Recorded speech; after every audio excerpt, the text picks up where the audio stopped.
Okay, lights, camera, action!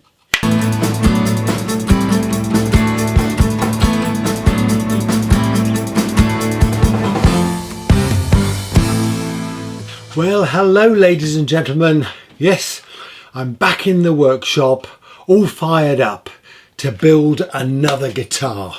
Now, I've got my Jurgen Zoller t-shirt on, which tells you that this is in support of the Jurgen Zoller challenge.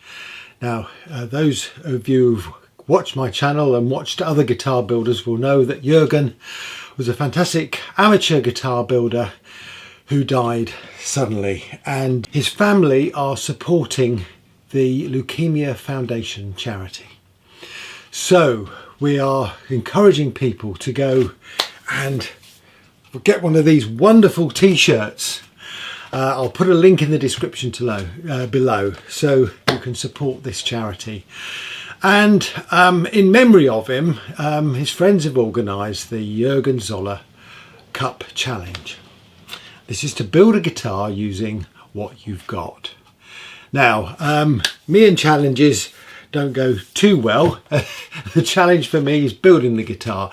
So I'm really supporting all my friends who are in the challenge. But I'm going to have fun building a guitar along with them. Now then, I was going to build an acoustic guitar. This is what I talked about when I repaired my 50-year-old guitar. There's only one thing for it. I'm going to have to make a new one.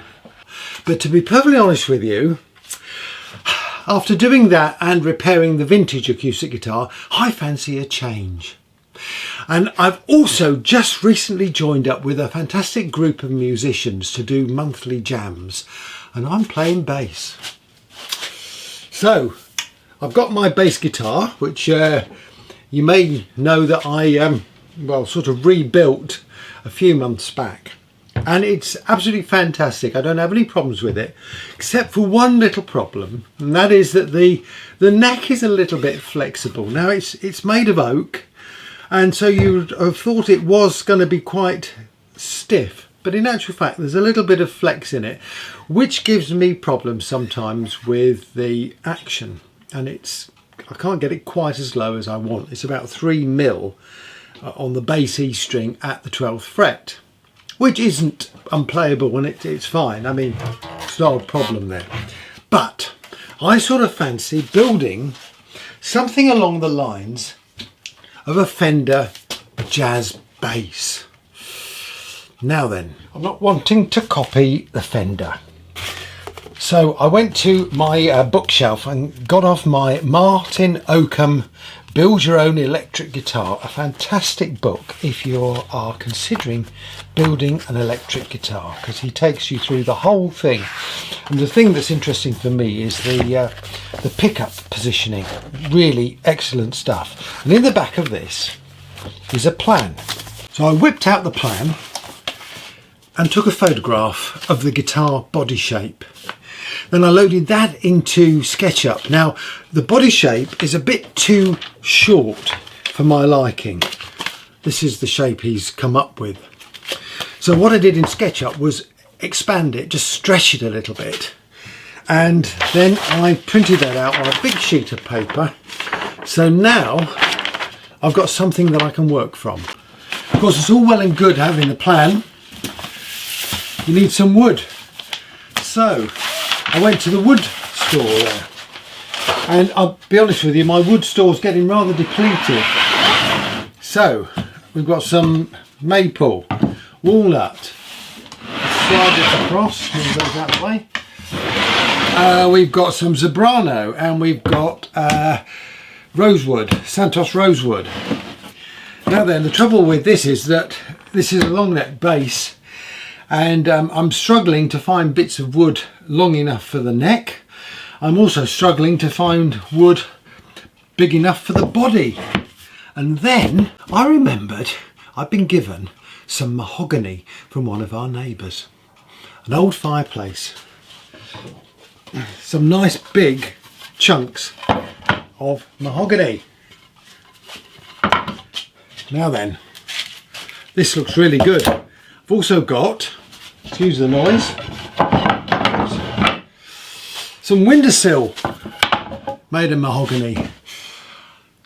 So I think I've got plenty of wood to make this guitar, and I think what I'm going to do is use the mahogany on the back of the guitar and on the neck, the back of the neck, and probably the headstock, but actually make a top using the Zebrano, because I think the figuring on that is marvellous, and I think it would make a really good guitar top, and perhaps the top of the headstock as well. So looks like we've got everything to get going.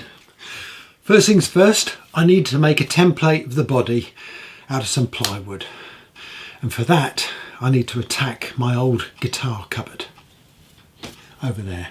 I think this front section is going to do the job, so let's tip it on its back so I can get access to that.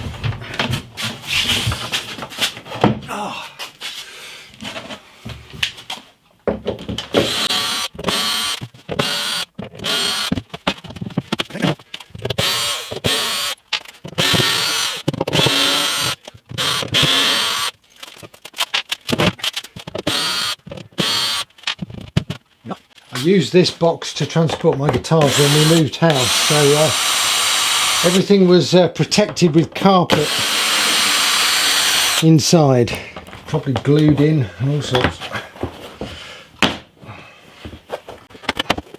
I'm trying to jab myself with a staple.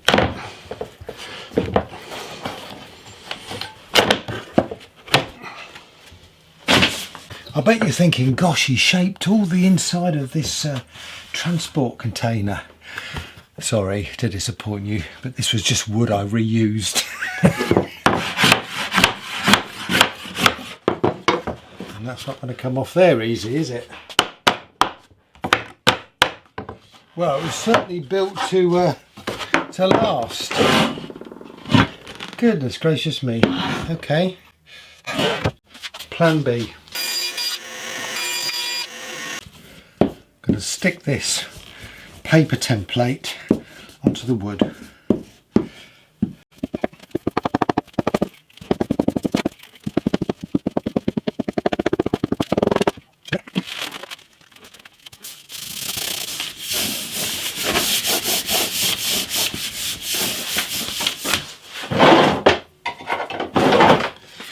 Now I'm going to cut the excess off.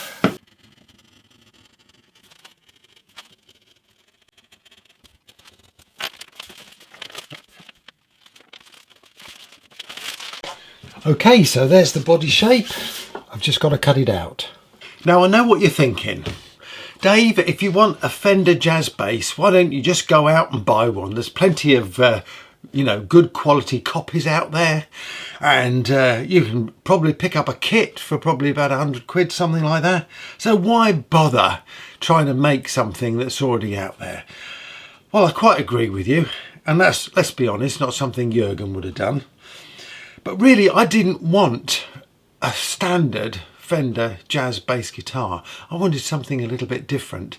But I wasn't really quite sure how I was going to do it. So I sat down with my chief designer, Carolyn, to have a cup of tea, and I explained what I wanted.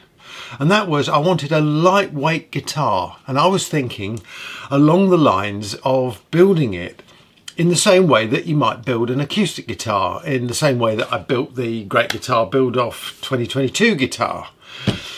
But I've got a problem in that I couldn't perceive how I could make these horns by bending the wood. I don't think I could do that, you see. So she said to me, Dave, instead of trying to bend the wood to get these horns and the neck attachment there, why don't you make that part of the guitar solid? Okay, so we've got a solid piece there, and then the rest is a hollow body. But then, hang on a second, how do you disguise all the joins? Because if you're using the same sort of wood, it's going to look pretty awful. And then I remembered a guitar that Scott at Bonehead Guitars had made for his son Kai. and he gave me an idea. So I sat down at SketchUp and had a fiddle around, and I've produced this design. Now the beauty of this design is it allows me to mix two woods, so I can have a darker wood and a lighter wood, and I'm going to emphasize that I've got that shape, and using Scott's idea to create that sort of beautiful wave that he did. He did it along the length of the guitar. I'm doing it across the width of the guitar, but nevertheless I think it's going to look quite special. Now it's going to create some construction problems, I realise that, but hey, what's life without a few construction problems? So I still think I need to cut this template out, but I'll also need to make some formers to enable me to bend the wood around the back end of the guitar. So let's cut this template out.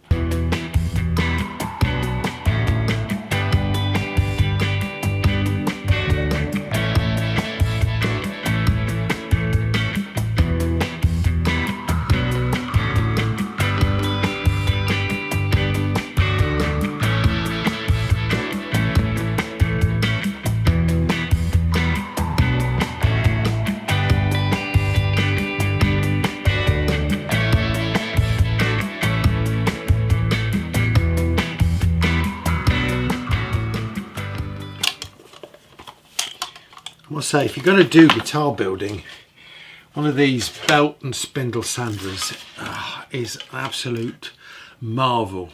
It's absolutely incredible. You may wonder why I have this piece of wood I've put on there.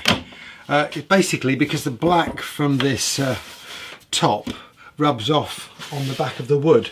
So if you've just finished your guitar and you just want to do a bit of fine sanding with a spindle sander, and you rub your guitar on the back of this, on the top of this, sorry, you get black on it, which is a real pain in the backside. So that's why I've got that slots on the top. Anyway, we have a template. One of the reasons I like making a template is it allows you to finalise the shape using your hands, and I'm sort of quite a tactile person, and just doing it by eye with a pencil isn't any good for me, but when you get it on the sander you can sort of really feel the shape. So yeah, I'm happy with that now. Okay, so now coming back to the woods, I've got this new drawing here which shows where I'm going to create this split between the solid part of the guitar and the hollow part. And I'm thinking, I've got this piece of ash which has been used as a doorstop for quite a while, or a doorstep I should say, but it was from my collection of woods originally, and I think I might be able to cut two pieces from that. So I'm just wondering whether I can use that for the back of the hollow part, and then I'm going to have the mahogany on the front part, so you're going to get that contrast between the two, and I think that's going to look really nice. You'll know if you've been building guitars for a while, or if you've just started looking into doing it, actually buying the wood is really expensive. The hardwoods these days are expensive, and probably for a good reason, you know, especially the ones that are in limited supply. So anything you can do to reduce the amount of wood that you're using on the guitar has got to be a good thing. Okay, well, I've stuck this paper template that shows me where I'm going to do the split between the woods on a piece of old card. So I'm now going to cut that out, and this will allow me to have a template for what that join's going to look like. I also need to cut out this back part of the body slightly smaller to allow for the 4mm sides.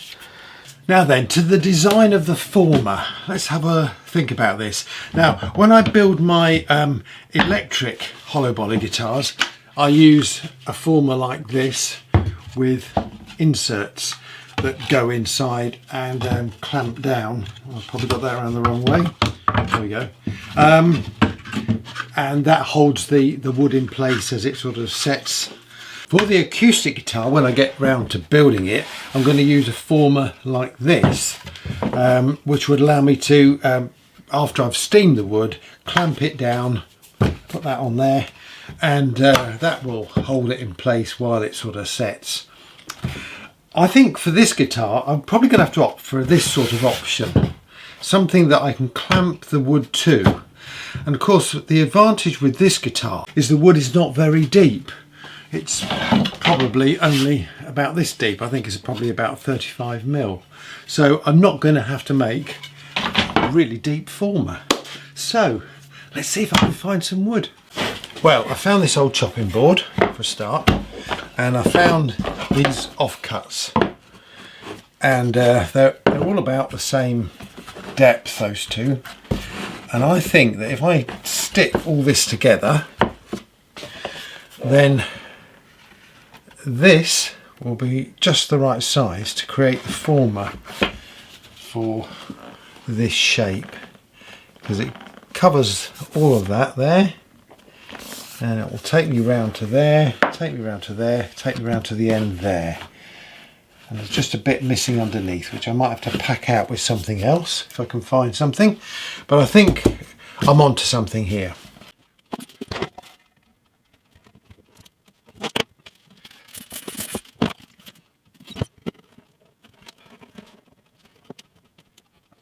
I think what I'm going to do is screw it in the middle there.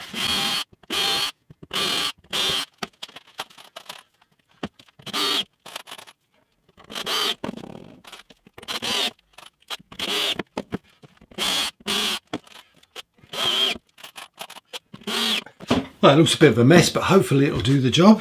We'll see.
Well, as you can see, I've been busy this morning and this workshop smells like a bonfire.